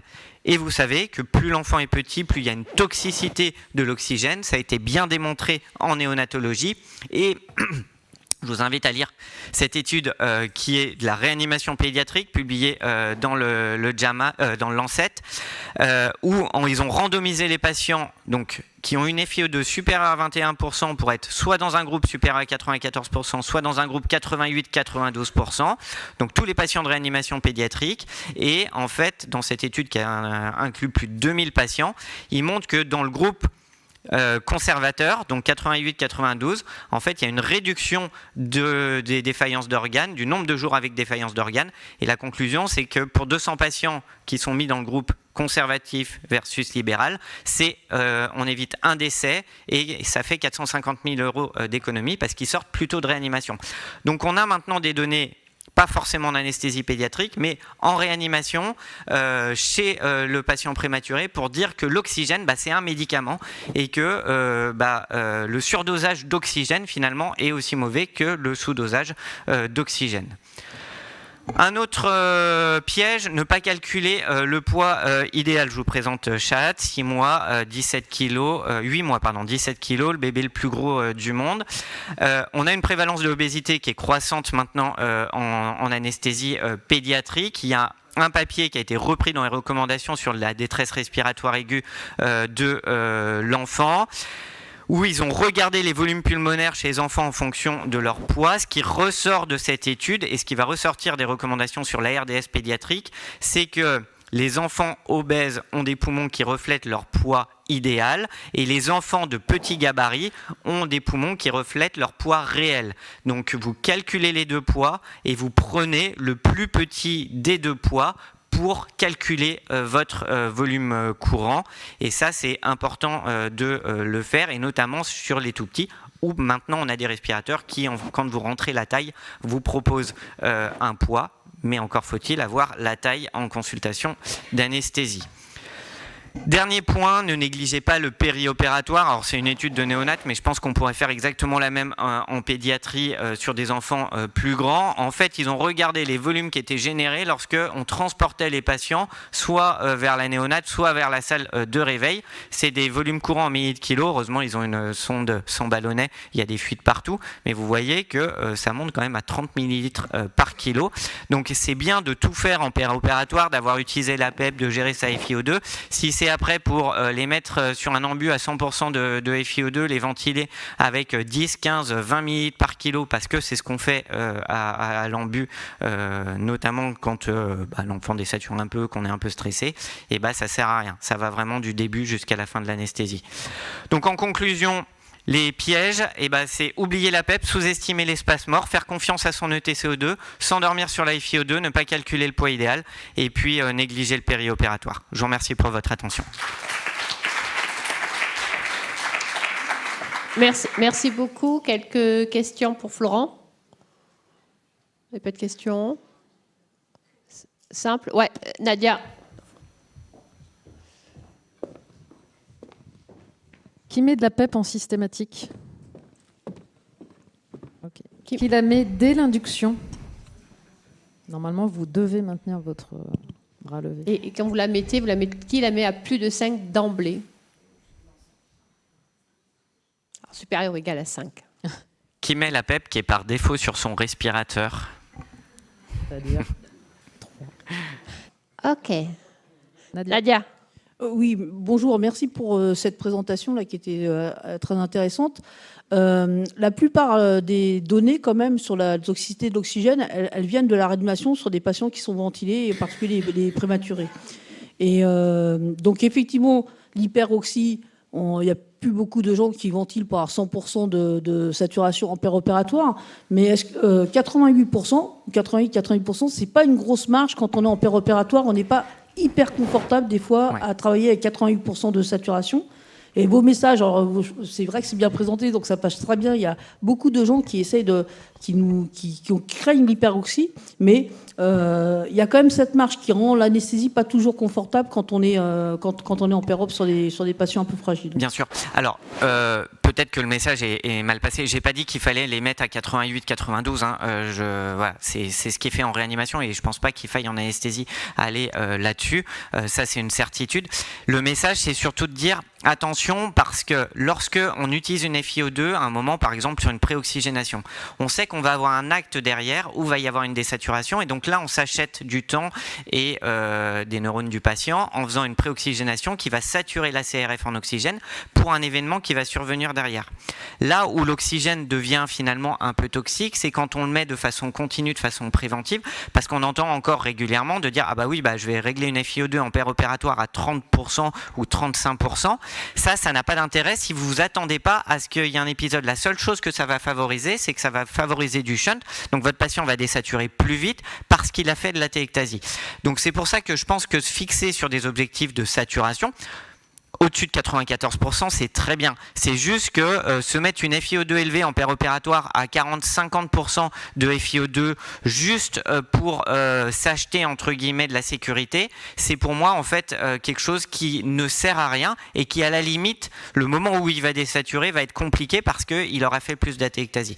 Mais voilà, 98 de saturation, c'est très bien. Enfin, c'est très bien. Mon message, c'est pas de dire il faut pas utiliser oxygène, certainement pas. C'est juste savoir aussi le baisser quand il n'y en a pas forcément besoin. Nada. Et merci beaucoup, c'était super comme d'habitude. Je rebondis sur ce que disait Nadia et surtout sur ta réponse. Est-ce qu'il y a, peut-être, tu les as montrés, mais je les ai pas en vue. Est-ce qu'il y a des données qui illustrent ce que tu viens de nous dire ? C'est-à-dire que mettre par exemple 40% de FiO2 en péropératoire, est-ce que réellement il y a plus de désaturation, plus de complications quand survient un accident aigu, si le patient s'extube, si tout ça? Est-ce qu'il y a des données pour illustrer ce que tu dis? Ce serait, je pense, la meilleure façon que tout le monde soit convaincu. Alors, c'est sur les données, en fait, c'est compliqué sur les données. Il y a plusieurs types de données. Il y a un sur le retentissement au niveau des atéectasies, et ça a été très bien montré par toutes les imageries, que ce soit de l'EIT, de l'IRM, tout ça. À partir du moment où on expose de façon importante avec une FiO2 élevée, on a de la télectasie, d'accord? Donc ça, c'est les premières choses. Et même, il y a un papier récent sur juste les manœuvres de recrutement. Ils ont randomisé les patients, ils sont exactement de la même façon, ils les mettent à 100% de FiO2 pendant les manœuvres de recrutement, et en fait, ils montrent qu'il n'y a pas d'effet des manœuvres de recrutement à la fin, parce que, dans le groupe où il y avait la FiO2 élevée, parce que finalement, les atéectasies se reproduisent aussi vite une fois qu'on a arrêté les atéectasies. Et après, il y a plusieurs papiers de modélisation que j'ai pas cités ici, mais que d'habitude je présente sur de la modélisation de désaturation sur des modèles en fait de ventilation, et où ils démontrent que le délai en fait entre une FiO2 à 100% et une FiO2 à 30%, pour passer de 98 à 90%, le délai de désaturation est 2 fois plus court. C'est-à-dire qu'avec un shunt qui est finalement plus important, si votre patient il a 30% de FiO2, le temps qu'il fasse 98, 97, 96, 95 jusqu'à 90, juste sur ses atéectasies et ses problématiques, il sera 2 fois plus long que sur le patient qui a 100% de FiO2. Après, je dis pas qu'il faut pas utiliser la FiO2 au début, c'est juste que l'utiliser, il faut savoir la monter, c'est-à-dire vous avez un moment dans votre intervention où votre patient il est à risque de désaturer, il faut savoir monter la FiO2 de base. En fait, je dirais c'est comme si sur une perfusion, en fait, on mettait un débit élevé de la perfusion en permanence en se disant le moment où mon patient il va être hypotendu, au moins il aura déjà été rempli un petit peu. C'est un petit peu la même logique. Alors, il y a plus de données sur la perfusion, mais voilà, il faut juste, c'est plutôt le message, c'est de se dire, se poser la question sur cette FiO2 qui reste. Les alarmes de respirateurs sont en général à 30% ou 35%. On les baisse pas parce qu'on a tendance à monter la FiO2 plutôt que de baisser l'alarme. Ça, c'est vrai dans toutes les études. Et il faut aussi faire attention à la FiO2 qui est mesurée versus la FiO2 réglée. Il est hors de question de passer sur des mélanges hypoxiques et parfois on peut avoir 50% de FiO2 réglée, mais votre FiO2 mesurée, elle va être à 22, 23%, 25%. Merci beaucoup. Non, mais il faut savoir que je ne demande qu'à être convaincu. Hein.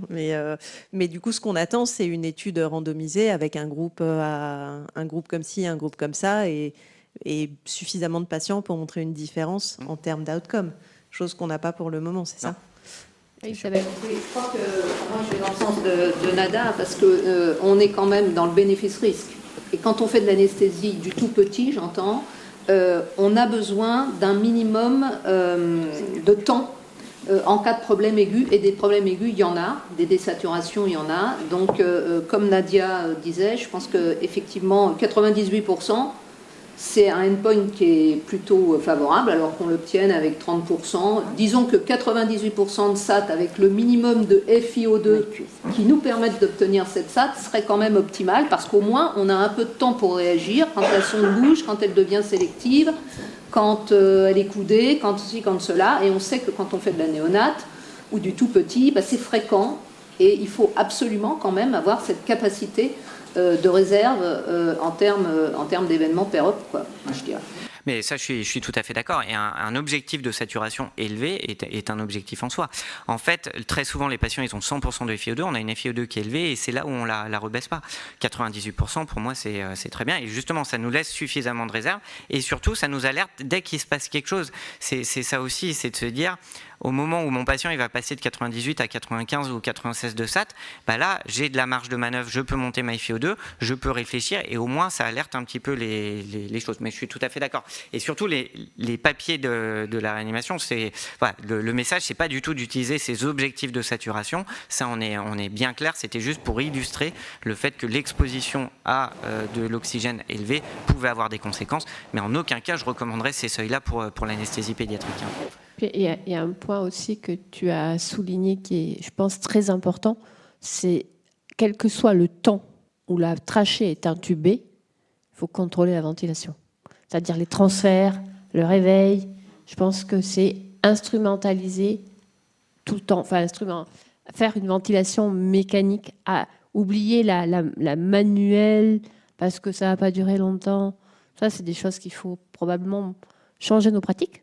Et donc, se donner les moyens sur les transferts, sur le réveil. Si le malade doit être réveillé en salle, il est réveillé en salle. S'il doit être réveillé au réveil, il n'y a pas de solution dégradée. On ventile, on propose une ventilation mécanique, je pense, c'est ça ? Oui, tout à fait. C'est faire attention finalement, en fait, on fait globalement attention, on a des messages tous, on fait attention à notre ventilation, mais il y a plein de moments dans l'anesthésie où on ne fait pas attention, que ce soit induction, que ce soit sur les transferts, tout ça. Et l'idée, c'est voilà, de se dire, en fait, toutes les périodes finalement sont à risque et il faut être vigilant du début jusqu'à la fin. Mais c'est vrai pour la ventilation, mais c'est vrai, je dirais, pour tout le reste de l'anesthésie pédiatrique. Merci Florent. Merci beaucoup. Et d'ailleurs, c'est une belle transition pour vous parler de tout le reste. Et donc, j'ai le plaisir d'accueillir Jean-Philippe Salin de Caen, qui va vous parler. Et c'est quoi la SafeTOT ? Alors, mesdames, messieurs, chers confrères, bonjour. Merci au comité scientifique de m'avoir donné l'opportunité de m'exprimer sur ce sujet-là. Objectif SafeTOTS, c'est quoi ? Alors, quelques éléments de contexte. Tout d'abord, l'anesthésie générale dans l'enfance, on a certains papiers qui nous disent que ça représentera 91% des enfants de moins de 3 ans. C'est quelque chose de fréquent. Autre fait, on sait que le neurodéveloppement, eh bien, il commence in utero et il se poursuit dans l'enfance pour se terminer environ vers l'âge de 20 ans. Les agents anesthésiques généraux, principalement, leur action elle est médiée par les récepteurs GABA et NMDA et ils sont eux-mêmes impliqués dans le développement cérébral. Et donc, naturellement, la question s'est posée de savoir s'il y avait un impact de l'exposition à l'anesthésie générale dans l'enfance sur le développement cérébral. Et puis, en 2017, l'autorité de régulation du médicament américaine, la Food and Drug Administration, a décidé d'émettre une recommandation pour limiter le plus possible l'exposition à l'anesthésie générale avant l'âge de 3 ans, en se basant principalement à l'époque sur des études précliniques chez le rongeur et chez le primate non humain. Il faut savoir que ce seuil de 3 ans a été édicté de façon un peu arbitraire puisqu'il repose notamment sur des études chez le primate non humain sur la synaptogénèse rapide. Et d'ailleurs, cette recommandation, elle n'a pas été suivie par les principales sociétés savantes en vigueur, parmi lesquelles, par exemple, la Société européenne d'anesthésie pédiatrique, l'ESPA. Alors, dans ce contexte-là de questionnement sur l'impact de l'anesthésie générale sur le développement cérébral, s'est créé en 2013 un groupe de travail international soutenu par les sociétés savantes avec comme objectif de veiller à la qualité et la sécurité de la prise en charge en anesthésie pédiatrique. C'est l'initiative Safe Tots. Safe Anesthesia for Every Tots, une anesthésie sécuritaire pour nos petits bouts. Et donc, en gros, les membres du groupe de travail Safe Tots, plutôt que de considérer que s'il y avait des effets indésirables neurodéveloppementaux de l'anesthésie, bien, ils seraient basés sur la neurotoxicité propre des agents anesthésiques, considèrent plutôt que c'est la façon d'administrer l'anesthésie, c'est le management anesthésique qui peut avoir ou pas des conséquences à long terme pour l'enfant, en tout cas en termes de développement cérébral. Alors, pour cela, l'initiative Safe Tots ont tracé 5 directions qui sont énumérées sous la forme des 5 W, où c'est quel anesthésiste, quelle qualification, quel niveau de qualification pour endormir un enfant en fonction de son âge, en fonction de ses comorbidités, en fonction de la lourdeur de l'intervention. OR, c'est, sachant que la qualification, d'après eux, et ils le disent, repose sur et l'expérience de l'anesthésiste et sa formation initiale et sur l'entretien de ses connaissances. OR, c'est dans quelle équipe réaliser l'anesthésie pour mon patient, dans quelle équipe spécialisée, d'autant plus si mon patient est vulnérable, s'il a des comorbidités comme la prématurité, s'il est très jeune, c'est un nourrisson, un nouveau-né. What, dans mon esprit, c'est dans quel centre réaliser l'anesthésie pédiatrique d'un enfant. Et finalement, ces 3 premiers W, eh bien, on les retrouve, ils ont été traités récemment dans la recommandation de pratique professionnelle et dictée sous l'égide de la SFAR et de la DARPEF sur l'organisation matérielle, structurelle et fonctionnelle de l'anesthésie pédiatrique. Le WEN, c'est pour quelle balance bénéfice-risque? En fait, ce qu'ils veulent dans l'initiative Safe Tots, c'est que à chaque fois qu'on va vers une procédure sous anesthésie générale, il y ait une discussion entre les anesthésistes, les chirurgiens, ou bien et aussi les médecins qui demandent un acte qui va justifier une anesthésie générale pour décider du moment opportun, pour y aller et faire la balance entre l'intérêt de la procédure sous anesthésie générale, diagnostique ou thérapeutique, et d'un autre côté, le potentiel impact sur le neurodéveloppement que ça pourrait avoir. Et c'est comment faire l'anesthésie. Et c'est là qu'on rentre un peu dans le dur des Safe Tots, qu'on introduit cette liste des DN. Les DN, c'est les 10 paramètres physiologiques et psychologiques listés par les membres de cette initiative Safe Tots qu'il est nécessaire de contrôler au cours de la période périanesthésique. Le niveau de surveillance de chacun de ces éléments des dysènes dépendra bien sûr de l'âge, des comorbidités du patient et de l'importance de la procédure. On retrouve l'absence de peur. Elle n'est pas citée sur cette iconographie déposée par SafeSTOTS, mais il liste aussi l'absence de mémorisation péropératoire, la normovolémie, la normotension, la normofréquence cardiaque, la normoxémie, la normocapnie, natrémie, glycémie, thermie. Et dans le post-opératif discomfort, on retrouve 3 composantes que sont la douleur post-opératoire, les nausées vomissements post-opératoires et le délirium d'émergence post-opératoire.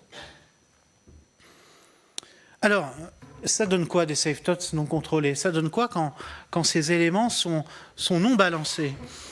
Eh bien, il y a une étude Nectarine Study menée chez 5609 enfants âgés de moins de 60 semaines d'âge post-conceptionnel et parue en 2021 dans le BJA, qui a montré que la dérégulation des SafeSTOTS participait de l'augmentation de la mortalité dans les suites de la chirurgie. Hypotension plus hypoxémie plus anémie, c'est mortalité quasi fois 20. Il y a aussi une littérature qui montre que la dérégulation des SafeSTOTS, elle est impliquée dans la morbidité neurologique augmentée. Alors, probablement qu'on est à risque d'avoir des encéphalopathies hyponatrémiques en cas d'administration de solutions hypotoniques en péropératoire. Et puis, il y a cette série de Mary-Hélène McCann, publiée en 2014, qui montre que chez des enfants qui avaient eu des épisodes d'hypotension et d'hypocapnie en péropératoire, eh bien, à distance, on avait des tableaux d'encéphalopathie. Nadège ne dira pas le contraire. La non-maîtrise de l'anxiété, ça donne des troubles du comportement post-opératoire. Alors, le papier qui est cité ici, de 99, il montre surtout que les troubles du comportement post-opératoire, c'est une réalité fréquente chez l'enfant. 67% à J1 et 23% à 2 semaines de la chirurgie. Et puis, dans son travail, qui a été cité tout à l'heure par un de mes confrères en 2004, il montre bien qu'il y a un lien entre l'anxiété et les troubles du comportement post-opératoire. Et puis, la question qu'on peut se poser, c'est est-ce que l'imbalance, est-ce que la dérégulation de ces paramètres SafeSTOTS de l'homéostasie physiologique, eh bien, elle peut avoir des conséquences neurodéveloppementales à long terme. Alors aujourd'hui, à ma connaissance, dans la littérature, il n'y a pas de preuve de la dérégulation des SafeSTOTS. Il n'y a pas encore de preuve que la dérégulation des SafeSTOTS entraîne des conséquences neurodéveloppementales à long terme. J'entends par conséquences neurodéveloppementales 3 catégories d'outcomes. D'une part, le scholar achievement, la progression au niveau scolaire. D'autre part, les tests neuropsychologiques. Et troisième catégorie, les pathologies neurodéveloppementales comme l'autisme et les troubles d'hyperactivité du développement. Mais par contre, si on regarde un petit peu hors de l'anesthésie, comme dans ce papier qui vient d'être, qui est une presse de ce mois-ci d'Europe dans le JAMA Open, eh bien, on montre bien que la dérégulation de certains paramètres, ici c'est l'hypoglycémie en période néonatale, ça entraîne des modifications des scores de QI 10 ans après. Alors on en fait quoi des SafeSTOTS en pratique? Parce que jusqu'à présent, nos confrères de l'initiative SafeSTOTS, ils ont édicté cette liste et de 10 paramètres, et nous demain, là, dans le bloc opératoire, dans notre pratique, on emmène ça et on en fait quoi? Eh bien, a priori, les SafeSTOTS auraient 2 intérêts. On peut l'utiliser comme outil rétrospectif, on va le voir après, pour évaluer ses pratiques, mais on peut aussi l'utiliser comme outil prospectif, pour établir un plan anesthésique individualisé. L'utiliser comme outil rétrospectif, c'est ce qu'on a essayé de faire dans cette étude publiée dans Pédiatrique Anesthésia l'an passé. 53 de chirurgie de laparoschisis, donc c'est des enfants qui naissent avec une partie des viscères extériorisés et puis qu'on réintègre en 1 ou en 2 fois avec la première chirurgie à J0. Donc là, on est en anesthésie néonatale. 7 paramètres mesurés. Ils apparaissent sur le tableau. Et puis, critère de jugement principal, combien de paramètres on a mesurés ? En pratique, simple. Critères secondaires, comment ils étaient optimisés ces paramètres par rapport au range de normalité qu'on avait prédéfini, que vous voyez là dans la colonne du milieu, predefined range. Eh ben, en moyenne 6 paramètres sur 7 mesurés, on n'est pas mécontent, mais alors, quand on regarde l'optimisation des paramètres, ça fait froid dans le dos. L'eau de pression, optimisée dans 28% des cas. Température, 30% des cas. CO2, 45% des cas seulement. Bon, qu'est-ce qu'on s'est dit? Qu'est-ce qu'on peut en conclure? Eh bien, il ne suffit pas de mesurer les paramètres, il faut aussi connaître leur range de normalité et essayer de les faire rentrer dans la normalité quand ils sont hors des normes. Et puis on s'est aussi un petit peu rassuré en confrontant ces résultats au reste de la littérature, parce que je peux vous dire, la première fois que j'ai présenté ces résultats, ils n'étaient pas encore sous la forme d'un manuscrit, c'était un staff conjoint anesthésie pédiatrique néonatologie. Je peux vous dire que c'était chaud. On n'est pas reparti sous les applaudissements. Mais non, en fait, ces résultats, on retrouve les mêmes quand on fait la littérature de façon comparative. Ça nous dit une chose, c'est qu'on fait un métier difficile. Et encore plus quand on descend dans des âges petits de la vie, ici, chez le nouveau-né, et que les safe tots, on pourrait dire, en voyant la diapo tout à l'heure, il est gentil, mais il nous sort normoglycémie, normotension, normocapnie, il n'a pas réinventé l'anesthésie avec son topo. Pas si évident que ça à maîtriser. Et puis, ça c'est une proposition, il y a ce qu'on peut en faire de façon prospective. Rétrospective, j'évalue mes pratiques au sein de mon équipe, et je les modifie en regard. Et de façon prospective, comment on pourrait les utiliser, les safe tots? Eh bien, on pourrait déterminer, en fonction de l'âge, des comorbidités et de l'importance de la procédure, quels sont les objectifs de normalité pour les safe tots que je vais souhaiter mesurer. Alors la première ligne, je les ai soulignés en automatique, puisque avec l'OMS, on les monitore à chaque fois. Et puis ensuite, sur les safe tots que j'ai décidé de mesurer, particulièrement à cette chirurgie, on verra un exemple après, quelles actions pour les réguler? Et parmi mes actions, on retrouve différentes palettes. L'anticipation, action d'anticipation, plan d'anesthésie, monitorage, comment je monitore ce safe tots que j'ai voulu rajouter à ma palette, qui va m'intéresser spécifiquement pour cette chirurgie, action thérapeutique immédiate, en cas d'imbalance, en cas de non-régulation d'un de mes paramètres, et puis traitement étiologique. Et puis à la fin, ça fait une boucle.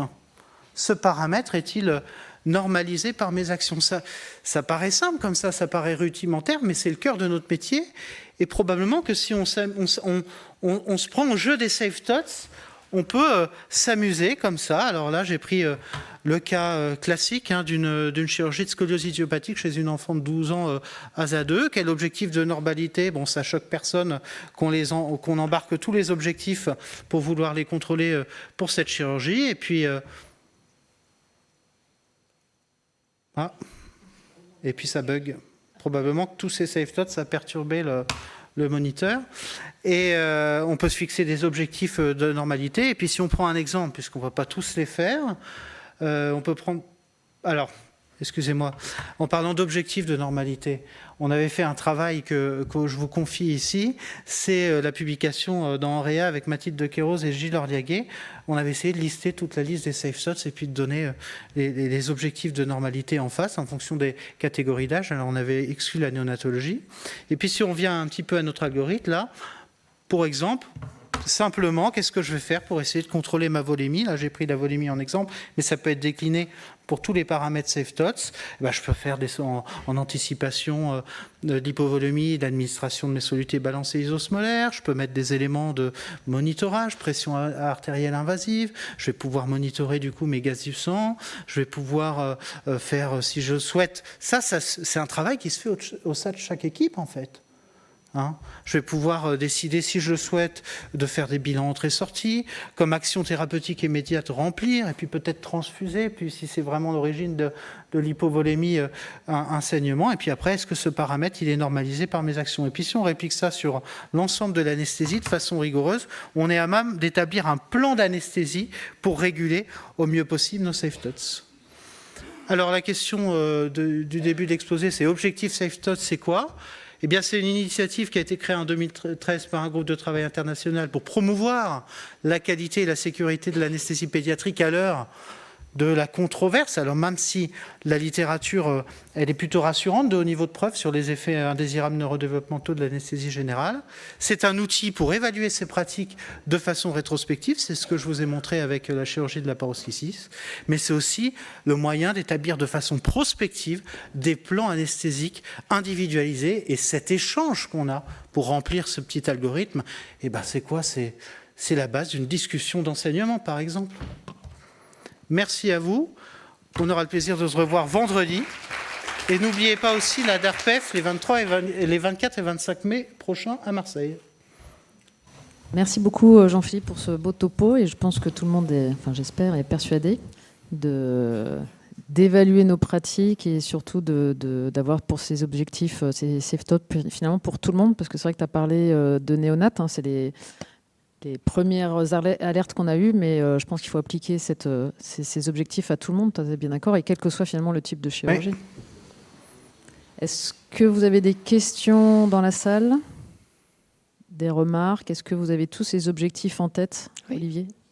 Juste une remarque, en fait, moi je fais de l'anesthésie adulte et pédiatrique et on a déjà cette stratégie qui a été faite chez la personne âgée notamment, où on essaye de montrer que ces modalités de monitorage multimodal, on a intuitivement l'impression que ça va améliorer les choses et a priori c'est pas le cas.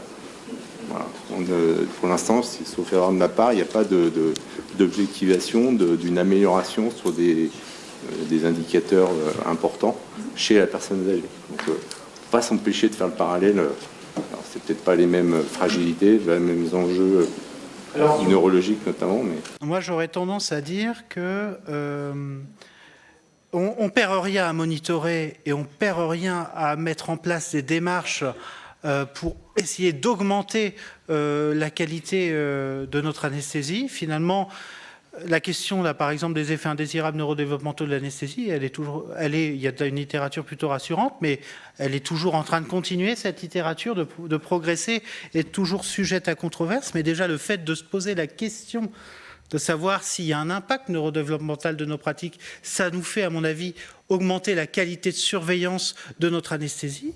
Et puis le problème, le safe thought, ça tourne autour des effets indésirables neurodéveloppementaux. Le problème, c'est celui des preuves, mais parfois, c'est pas parce qu'il n'y a pas de preuves scientifiques au jour où on se parle que demain, on les aura pas. Si on prend la littérature, par exemple, du laparoschisis, il y a une littérature sur laparoschisis et troubles neurodéveloppementaux. Par contre, c'est le lien entre l'optimisation des paramètres en péropératoire et l'amélioration du devenir neurodéveloppemental n'a pas été fait. Mais pour autant, moi, je crois que tout ce qui va vers une augmentation de la surveillance et de la qualité et de la sécurité de l'anesthésie, ça mérite d'être fait, même si on n'a pas les preuves. C'est hyper dur de faire émerger des preuves sur anesthésie neurodéveloppement. Oui, après, juste pour un aparté sur le sujet âgé, il y a une base de données qui est en train de se mettre en place qui s'appelle Ajarisc, qui va être multicentrique et qui va permettre d'y voir plus clair par rapport aux petits premiers résultats préliminaires qu'on observe. Donc probablement qu'à une grande échelle, on aura une vision plus claire sur les âgés. Et je pense que sur les enfants, il faudrait Ajarisc baby. Le problème, c'est que sur les enfants, ça prend vachement de temps. Entre le moment où on inclut le patient et on l'évalue, c'est pour ça que vous avez beaucoup de littérature rétrospective, elle aussi critiquable du coup, car rétrospective. Moi, je reviens sur ta diapo qui nous montre l'intérêt à la fois rétrospectif et prospectif de calibrer en quelque sorte notre anesthésie sur les safe thoughts. Et je crois qu'il est vraiment important de continuer d'avoir des travaux rétrospectifs, c'est-à-dire de voir et publier pour montrer, tu l'as dit, la difficulté. On a beau savoir, parfois, c'est compliqué d'y arriver. On fixe des objectifs et parvenir à entrer dans le cadre des objectifs fixés est difficile. Ça peut permettre de faciliter les discussions avec des collègues néonatologistes, par exemple. Parfois, ils sont un peu critiques. On peut leur dire, voilà, on a fixé des objectifs. La littérature montre que, pour autant, on a beaucoup de mal à y arriver. Ça ne veut pas dire qu'il faut s'arrêter en chemin. Ça veut dire juste qu'il faut continuer. Mais la route est longue, quoi. Donc, continuons à travailler là-dessus. Il y a peut-être d'autres travaux. Là, c'était le laparoschisis. Il y a peut-être d'autres idées, la hernie diaphragmatique. Enfin, bref, des sujets compliqués pour lesquels ça peut peut-être nous aider à avancer. Voilà. Et je suis vraiment intéressé par l'idée prospective aussi de dire, voilà, pour les patients en particulier lourds et complexes, et des chirurgies complexes, de fixer un plan, une stratégie. Une aide cognitive, quoi. On pourrait presque imaginer des aides cognitives sur les chirurgies extrêmement complexes et longues. Mais ça, c'est dans ce qu'a présenté Jean-Philippe, qui est sorti dans NREA. Les safe thoughts, c'était en dehors de la néonate avec différents objectifs. Et c'est vrai que pour les chirurgies complexes et les patients lourds, mais il faut, encore une fois, je pense, dans la salle, la majorité du public réalise des actes pas forcément très lourds. Mais il ne faut pas oublier ces patients en ambulatoire. Comme tu as dit, dans safe thoughts, il y a l'anxiété, il y a la douleur, il y a les nausées, vomissements. Et rien que ça, de se fixer ces objectifs-là, de dire mon enfant que je vais endormir n'est pas anxieux, pareil pour les parents, il ne va pas être douloureux, il ne va pas avoir de nausées, de vomissements, il ne va pas avoir les troubles du comportement. On oublie souvent ces troubles du comportement. Et pour avoir fait une enquête et regarder la littérature, et quand on a des parents qui vous disent « mais en fait, docteur, la dernière fois, pendant 15 jours, il est venu dormir dans notre lit, il a fait pipi au lit, etc. » Ça, c'est une vraie problématique qu'on oublie souvent parce que c'est à distance de notre prise en charge. Et tout ça, c'est déjà des objectifs SafeTOT aussi. Donc, il ne faut pas oublier aussi, entre guillemets, ces petits objectifs, mais qui sont très importants pour le confort de l'enfant et la confiance que peuvent avoir les parents en notre prise en charge. Une dernière question ? C'est pas une question, c'est juste une précision pour les adultes. En neurochirurgie, moi personnellement, j'ai fait un parallèle avec les agressions cérébrales secondaires, et c'est presque. C'est ça. Tout à fait, ça ressemble beaucoup. Hein. Il y a beaucoup de thèmes qui sont communs avec les axos. Ouais. Pour aller dans le même sens chez l'adulte, on a quand même montré que l'optimisation hémodynamique diminuait la morbidité, voire la mortalité. Donc ça, c'est montré. Et on aimerait avoir la même chose en pédiatrie, si tant est que l'effet soit aussi patent que chez l'adulte. Mais c'est quand même montré et ça a modifié les prises en charge quand même chez l'adulte. Oui, c'est la multitude des paramètres et surtout ce qui montre, je pense, c'est ce que vous dites, c'est qu'on n'est pas bon. On ne sait pas appliquer et reproduire des procédures sur plusieurs équipes et dans le temps. C'est pas qu'on n'est pas bon, je dirais que c'est difficile parce que au final, dans notre métier d'anesthésiste, vous voyez toutes les perturbations qu'on a lorsqu'on essaie de tenir un programme opératoire. Bizarrement, ou alors c'est l'apanage de Caen, mais le patient le plus complexe n'est pas forcément le premier patient du jour. Donc on est déjà interpellé par les patients d'avant, etc. Le réveil nous demande ci et ça.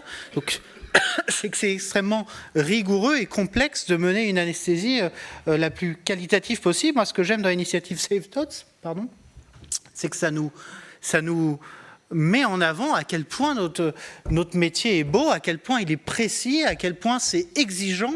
Je pense que toutes ces initiatives de mettre en avant et de promouvoir la qualité et la sécurité de l'anesthésie pédiatrique, c'est bien rendre à notre spécialité et à nos patients tout ce qu'ils nous donnent finalement.